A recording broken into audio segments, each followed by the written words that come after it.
Bueno, imagínate una empresa que no ha cumplido ni siquiera 2 años de vida, Casi una recién nacida en el mundo empresarial. literalmente. Y no tenían un producto en las estanterías, no tenían usuarios, nada. Una oficina pequeñita y poco más. Exacto. Un espacio súper modesto en Palo Alto, California. Y su mayor activo, fíjate, era un equipo de 4 fundadores con una idea basada en un código que técnicamente era de dominio público. Que visto desde fuera, claro, podría parecer un experimento sin mucho futuro o un error de cálculo gigante. Totalmente. Pero hoy ese pequeño experimento opera en miles de millones de dispositivos en todo el planeta. Es una barbaridad. Y lo más revelador es que esta adquisición, que en su momento, apenas generó un par de titulares secundarios, transformó por completo la economía de Internet. O sea, cambió quién tiene el poder. Eso es. ¿Quién controla lo que vemos? ¿Cómo nos comunicamos? Y bueno, ¿cómo se distribuye el hardware a nivel mundial? Es que es un caso de estudio perfecto sobre cómo anticiparse a un cambio de paradigma. Pues sí. Y por eso nuestra misión en este análisis a fondo es diseccionar un documento que a primera vista parece muy sencillo. Sí, tenemos sobre la mesa un extracto enciclopédico sobre Android Inc. Claro, que tú lo lees y dices, bueno, un puñado de fechas, algunos nombres, una lista de alianzas corporativas, pero la idea de hoy no es quedarnos en la superficie, leyendo un calendario. No, qué aburrido sería eso. Ya te digo. El objetivo para quienes nos escuchan hoy es desentrañar toda esa mecánica técnica y, sobre todo, la brutal estrategia de negocios que hay escondida entre estas líneas. Porque hay tela. Hay mucha tela que cortar ahí. Muchísima. Queremos entender cómo y por qué se toman unas decisiones que al final acaban reescribiendo la infraestructura de nuestro día a día digital. Hay que tener en cuenta que, claro, un artículo enciclopédico lo que hace es destilar la historia hasta dejarte solo el esqueleto. Te dice el qué y el cuándo. Los datos fríos. Exacto, los datos fríos. Pero omite el sudor de los ingenieros, las tensiones en las salas de juntas. O sea, si rellenamos esos huecos con el contexto de la época, este texto corto es un manual de supervivencia para la era digital. Vale, vamos a desgranar esto, porque el documento nos sitúa en un momento temporal muy específico, que es octubre del año 2003. Octubre de 2003, sí. En Palo Alto. Y el texto nos presenta a los 4 fundadores, que son Andy Rubin, Rich Miner, Chris White y Nick Sears. Un equipo de primera, desde luego. Y aquí viene el primer dato técnico que me parece crucial. Su objetivo, según la fuente, era desarrollar un sistema operativo para móviles. Y fíjate en el detalle que el texto ya menciona teléfonos inteligentes y tablets. Una visión muy adelantada para la época. Muy adelantada, pero con una particularidad enorme, y es que querían que estuviera basado en Linux. Ah, claro, la gran decisión. Es que, a ver, ubicarnos en 2003 es vital.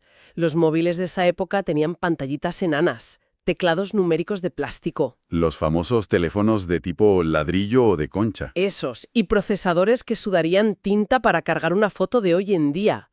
Y claro, Linux en aquel entonces era un sistema robusto, pero pesado. Muy pesado. Pensado para servidores. No sé, como intentar instalar el motor de un camión industrial en el chasis de un patinete. Es una analogía perfecta, sí. Entonces, a ver, yo me pregunto, si tú estás construyendo un sistema, esto es como construir un rascacielos, ¿no? Ajá. Y en lugar de hacer tus propios ladrillos, decides usar unos cimientos comunitarios que ya han sido probados por miles de arquitectos. Pero ¿por qué elegir un camino que de entrada parece el más difícil a nivel técnico? Pues lo fascinante de esto es que esa es precisamente la pregunta central de toda su estrategia. Desde una perspectiva puramente de ingeniería, adaptar el núcleo de Linux, el kernel, para que funcionara en procesadores móviles de tan bajo consumo. Una locura. Una tarea titánica, madre mía, porque un teléfono no tiene la memoria de un ordenador, no puedes enchufarlo a la pared todo el rato. Claro, la batería te dura un suspiro si no lo optimizas. La gestión de la batería es implacable. Pero elegir Linux resolvía un problema estructural masivo de fondo. Piensa que un sistema operativo necesita comunicarse con la placa física. O sea, con el hierro, digamos. Con el hierro, la antena, la pantalla táctil o no táctil, el micrófono. Si Rubin y su equipo hubieran escrito algo desde cero a absoluto, habrían tenido que programar también todos y cada uno de los traductores. Los controladores, ¿verdad? Exacto, los drivers para cada componente físico del mercado. Entiendo. O sea, es como si hubieran tenido que inventar el abecedario entero antes de poder sentarse a escribir el libro. Esa es la clave, tal cual. Al usar Linux, no estaban empezando con un lienzo en blanco.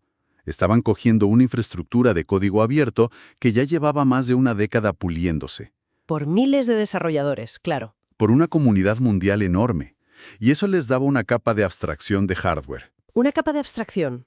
A ver, explícanos eso un poco. Pues significa que el núcleo del sistema ya sabía, en términos generales, cómo gestionar la memoria, cómo repartir el trabajo del procesador, sin importar tanto el aparato físico. Ah, o sea que les ahorraba la parte más aburrida y difícil. Les ahorraba años de trabajo. El equipo de Android Inc. podía tomar esa base, recortar todo lo que sobraba de la versión de escritorio y centrarse en la interfaz, en que se viera bien en el móvil. Y además, claro, al ser de código abierto, supongo que no tenían que pagar unas licencias millonarias a un tercero. Por supuesto. Ese es el otro gran factor. Era gratuito.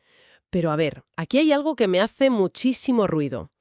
Si tú usas una base abierta como Linux, te expones a que tu propio código base sea público, en cierta medida. Sí, estás obligado a compartir ciertas partes. Y estás renunciando al modelo clásico de negocio, ese de vender licencias de software cerradas a cal y canto, que es como Microsoft se forró en los años 90. Claro, el modelo tradicional de caja cerrada. Exacto, y el texto dice explícitamente que apuntaban a dispositivos móviles.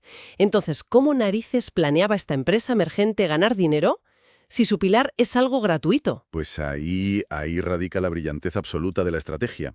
Y fíjate, es el motivo por el cual duraron tan poco como empresa independiente. A ver, En 2003, el mercado de las telecomunicaciones era un entorno hipercontrolado. Las operadoras, las de toda la vida, dictaban qué aplicaciones podías usar. uy sí, te cobraban por cada mensajito, por cada tono de llamada. Te cobraban tarifas altísimas por entrar a Internet, por un portal horrible. Bueno, Android Inc. entendió que el futuro no era vender software a los fabricantes a precio de oro, era crear un estándar libre que rompiera ese monopolio. O sea, dinamitar el control de las operadoras. Totalmente. Si lograban que su sistema fuera adoptado de forma masiva por ser gratis, ellos controlarían la puerta de entrada a la web móvil. No querían cobrar el peaje, querían ser los dueños de las carreteras. Ser los dueños de las carreteras. Qué buena forma de verlo. Y fíjate que es precisamente esa visión lo que enlaza con el siguiente hito de nuestra fuente enciclopédica. El gran salto temporal. Un salto temporal sorprendentemente corto, la verdad, porque el texto nos informa de que en julio de 2005 la multinacional Google compra Android Inc. ¡Boom! El pez grande se come al pequeño. Pero hagamos las matemáticas un momento. De octubre de 2003 a julio de 2005 van apenas 21 meses. Un suspiro en el mundo empresarial. Es que no es nada. Esto me plantea a mí un pushback, una inconsistencia evidente en cómo solemos entender a estos gigantes tecnológicos. Google ya era un auténtico titán en 2005. Sin duda, dominaban las búsquedas. Tenían el motor de búsqueda más usado, tenían una infraestructura de servidores que daba miedo, ingenieros brillantes a patadas. Tenían todo el dinero del mundo, vaya. Exacto. Si Google quería entrar en el mercado móvil, podrían haber creado su propio sistema operativo desde cero, con su propio nombre, con su código cerrado, sin depender de la arquitectura de Linux ni de nadie. Sí, sobre el papel tenían la capacidad técnica, desde luego. Entonces, a ver, ¿qué sentido tiene desembolsar millones por una empresita de Palo Alto que apenas lleva año y medio, 21 meses, trasteando con Linux en un garaje? Pues, a ver, si conectamos esto con el panorama general, la cosa cobra todo el sentido del mundo. Hay que analizar el modelo de negocio de Google. Que no es vender software, claro. Exacto. Google no es una empresa de software, es un coloso de la publicidad. Y aquí entra un concepto económico fundamental que se llama comoditizar tu complemento. Comoditizar el complemento. A ver, desarróllame eso. Un producto complementario es aquel que tú debes usar para poder acceder al producto principal. Para que alguien vea un anuncio en Google, necesita un dispositivo, necesita conexión a Internet y un sistema operativo. Vale, esos son los complementos necesarios. Eso es. Si ese complemento es muy caro o está muy restringido, menos gente llega a Google. Claro. O sea, si los ordenadores o los móviles cuestan muchísimo dinero, hay menos búsquedas y, por tanto, Google gana menos dinero con la publicidad. Precisamente. En 2005, Google vio una amenaza existencial gigantesca en el horizonte. Se dieron cuenta de que la navegación por Internet iba a migrar masivamente del ordenador de casa al teléfono móvil. El gran salto a llevar Internet en el bolsillo. Y claro, si empresas como Microsoft o como luego veríamos con Apple, lograban el monopolio de los sistemas operativos móviles, podrían convertir el teléfono en un jardín vallado. Un jardín vallado, donde ellos deciden quién entra y quién no. Exacto. Podrían plantarse delante de Google y decirle, oye, si quieres que tu buscador venga preinstalado en nuestros móviles, nos vas a pagar miles de millones. O peor aún, te bloqueamos y ponemos el nuestro. Madre mía. O sea que, en realidad, esto es una maniobra defensiva de manual. De pura supervivencia. Claro. No compraron Android porque quisieran vender un sistema operativo y hacerse ricos con él. Lo compraron para asegurarse de que el sistema operativo del futuro fuera gratuito, Y abierto a todo el mundo. para que cualquier fabricante en Asia o donde fuera pudiera crear teléfonos baratos, porque cuantos más teléfonos baratos con Internet existan, más gente busca en Google. Y más ingresos por publicidad, que es su verdadero negocio. Ese es el núcleo de la estrategia. Comprar Android en 21 meses no fue que los ingenieros de Google no supieran hacer uno. Fue comprar un atajo. Fue la adquisición de un seguro de vida. Y sobre todo, compraron tiempo, como bien dices. Al fichar al equipo de Rubin, Miner, White y Sears, Google se ahorró 3 o 4 años de ensayo y error. Y perder 3 años en tecnología es quedarte fuera para siempre. Es la muerte, directamente. Y fíjate que la enciclopedia destaca un detalle que parece menor, pero que es fundamental. Dice, el desarrollo de Android continuó de la mano de Google. O sea que no lo desmantelaron. Mantuvieron al equipo intacto, mantuvieron la arquitectura Linux comunitaria, pero le inyectaron un capital prácticamente ilimitado. Bueno, pero aquí hay que poner un punto y aparte, porque solucionar la parte del software es solo la mitad del problema. Ay, claro, falta el hardware. Falta lo que tocamos. Y aquí la historia da un giro súper complejo. Google tenía ahora un cerebro digital brillante y tenía mucho dinero. Pero, a ver, los consumidores no vamos a la tienda a comprar un cerebro digital incorpóreo. No, compramos un aparato que pesa, que tiene cristal. Compramos pantallas, compramos cámaras, compramos baterías. Y Google en 2005 o en 2007 no fabricaba hardware. No tenían ni idea de cadenas de suministro, no tenían fábricas en Taiwán. Cero experiencia logística en eso. Y tampoco tenían acuerdos con las redes de telefonía. Y bueno, aquí es donde la cosa se pone realmente interesante. Resulta que según la fuente, el 5 de noviembre de 2007 se crea una alianza, la llamada Open Handset Alliance. Y ese término conglomerado que usa el artículo de Wikipedia, esconde una cantidad de fricción corporativa que casi cuesta imaginarla. Es que piénsalo. La fuente lo define como un conglomerado de fabricantes de hardware, software y operadoras de telefonía. A mí esto me parece como intentar formar una banda de rock legendaria, ¿no? Me gusta la analogía. A ver. Pues Google tiene la partitura, que es el software. Pero la partitura no suena sola.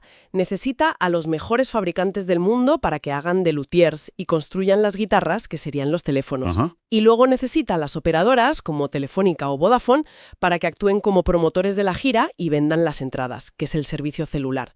Y para que todo esto funcionara, Google tuvo que sentar en la misma mesa a decenas de empresas que se odiaban a muerte. Empresas que se estaban matando por cuotas de mercado mínimas, todos los días. Fabricantes de chips rivales, marcas de teléfonos que competían por el mismo usuario en las tiendas. Es como organizar una cumbre diplomática mundial donde cada país tiene intereses totalmente opuestos, pero les obligas a hablar el mismo idioma oficial de la noche a la mañana. Y claro, esto plantea una pregunta importante, porque ¿qué convence a rivales directos de sentarse en esa mesa y adoptar ese idioma oficial, que era Android? Miedo. Pues una mezcla de miedo colectivo, sí, y un pragmatismo económico enorme.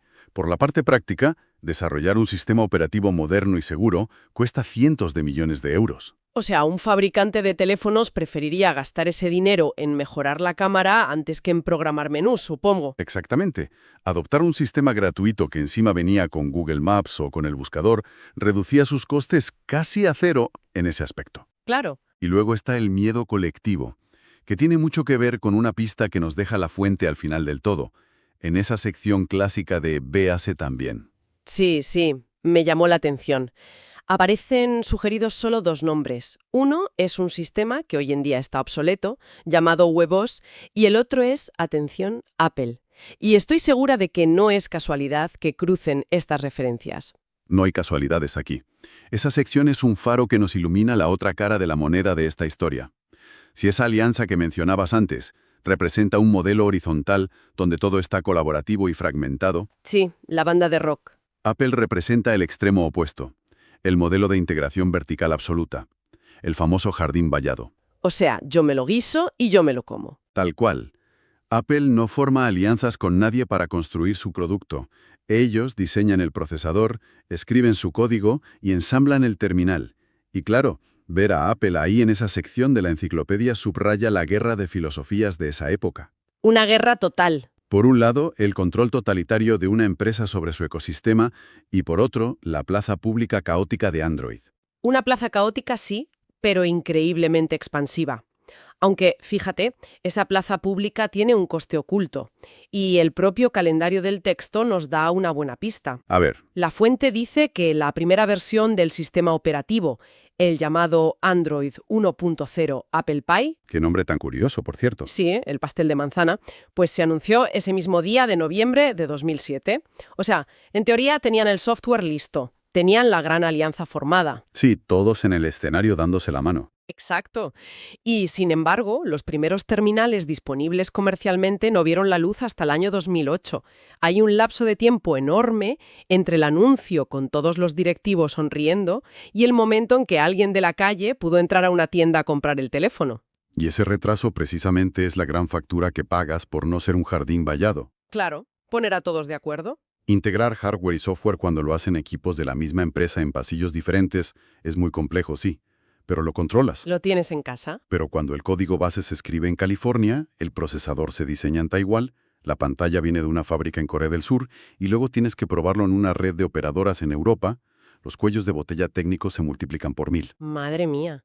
Es que lograr que esa capa de Linux hablara perfectamente con la antena de otra empresa y que la pantalla táctil no tuviera retardo. Ese salto entre 2007 y 2008 es literalmente el reflejo de miles de ingenieros con diferentes culturas y usos horarios intentando encajar un puzzle imposible. Fue un milagro logístico. Pero lo consiguieron. Y el hecho de que lo consiguieran fue lo que validó toda esa locura de apostar por el código abierto en 2003. Y cimentó el ecosistema, claro. Así que a ver si hacemos un pequeño recorrido rápido para nuestra audiencia por todos los puntos de presión que hemos tocado. El viaje es alucinante. Sí que lo es, sí. Arrancamos en 2003, en un entorno precario donde 4 ingenieros toman una decisión durísima a nivel técnico: usar Linux, una base gratuita que les da los cimientos, pero les quita el modelo de negocio tradicional. Una apuesta kamikaze. Luego, la gran ofensiva de Google en 2005. Compran el proyecto en solo 21 meses, pero no para vender software, sino para salvaguardar su imperio publicitario bajo esa idea de comoditizar el complemento. Defender su territorio antes de que el móvil dominara el mundo. Y finalmente, desembocamos entre 2007 y 2008 con esa Open Handset Alliance, ese esfuerzo diplomático masivo para coordinar a decenas de competidores bajo un mismo idioma, plantando cara al modelo cerrado y vertical.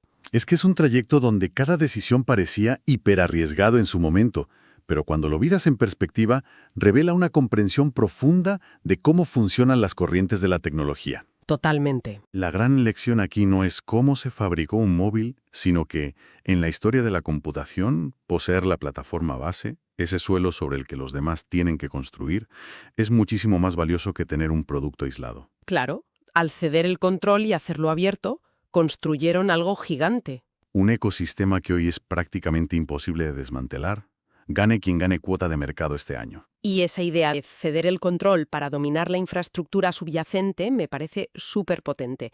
Y de hecho me lleva a plantear un escenario final, para que quienes nos escuchan se queden dándole vueltas. A ver, disparemos al futuro. Pues todo este análisis que hemos hecho viene de la era del teléfono inteligente, que ya dominó estas últimas 2 décadas. Sí. Pero ahora la industria está virando hacia ecosistemas más omnipresentes.